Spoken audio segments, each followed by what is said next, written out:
Today, President Zelensky addressed the Lithuanian parliament. He reiterated that Russia was not just currently a threat to Ukraine, but to Europe as a whole. Have a listen.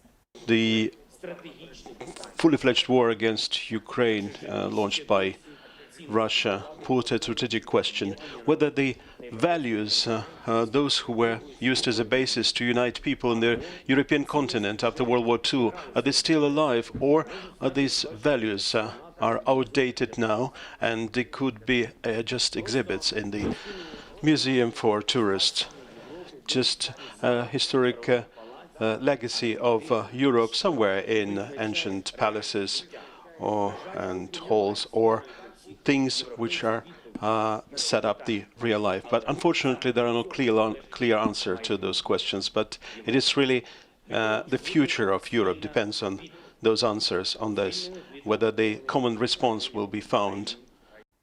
President Zelensky there. Well, President Vladimir Putin has described Russia's military objectives in Ukraine as, quote, noble, asserting that he has no doubt they will be achieved. Making a rare public appearance, Mr. Putin said the main aim was, as he put it, to help the people of Donbass. Have a listen. And we are aware that today our officers are participating in the special operation in Donbass, in Ukraine, providing assistance to the People's Republic of Donbass. They are acting heroically and applying the most modern types of equipment with the modern features.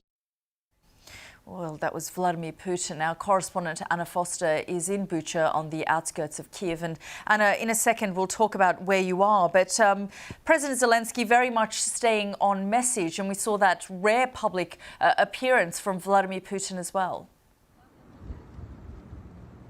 We did, and President Zelensky, as you say there, has really honed, I think, over the last few weeks, the message that he wants to get out to the world. He's repeated it to parliamentarians, he's repeated it to the people of this nation night after night, where he makes that address and really tries to keep them rallied as this conflict continues. He told, as you heard there, the Lithuanian parliamentarians today that Russia was a threat not just to Ukraine, but to the whole of Europe.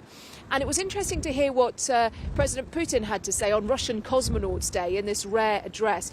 One thing I found particularly interesting in that, he was talking about the quality of the Russian equipment, but we saw just on the outskirts of Bucha this morning a destroyed Russian defensive position. There were tanks, there were armoured personnel carriers, and what looked like the remains of a very ragtag battalion who had been pulled together with equipment that they had clearly brought themselves, things like civilian sleeping bags, their uniforms, what was left of them didn't match. So what you see on the ground here, that evidence that you see, and the rhetoric that he is putting out to the Russian people, they sound like two different things. Yeah, Anna, tell us a little bit more about where in Bucha you are now, because of course, as you say, I saw you around those burnt vehicles, but what's happening where you are now? So this is the centre of Bucha, and as you can see, it was a shopping centre. It's hard to tell, frankly, isn't it, when you look at the damage, that it used to be the shopping centre, the kind of place, there's a sports shop here, the sort of place where people would go, a cinema.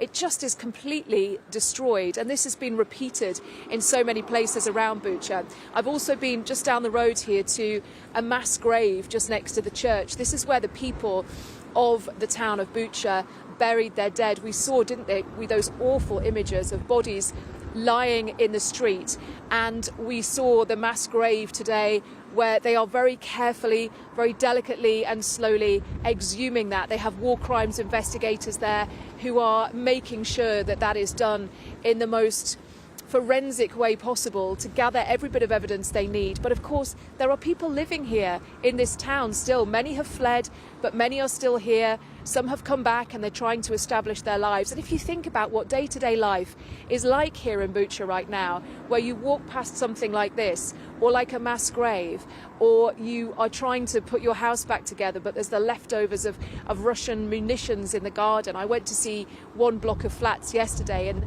the man who lived there was telling me how they'd buried one of their neighbours right outside, and how they just yesterday exhumed his body to give him a more dignified burial. It just gives you an idea of the the kind of things that people here are struggling with in the aftermath of the Russian occupation here.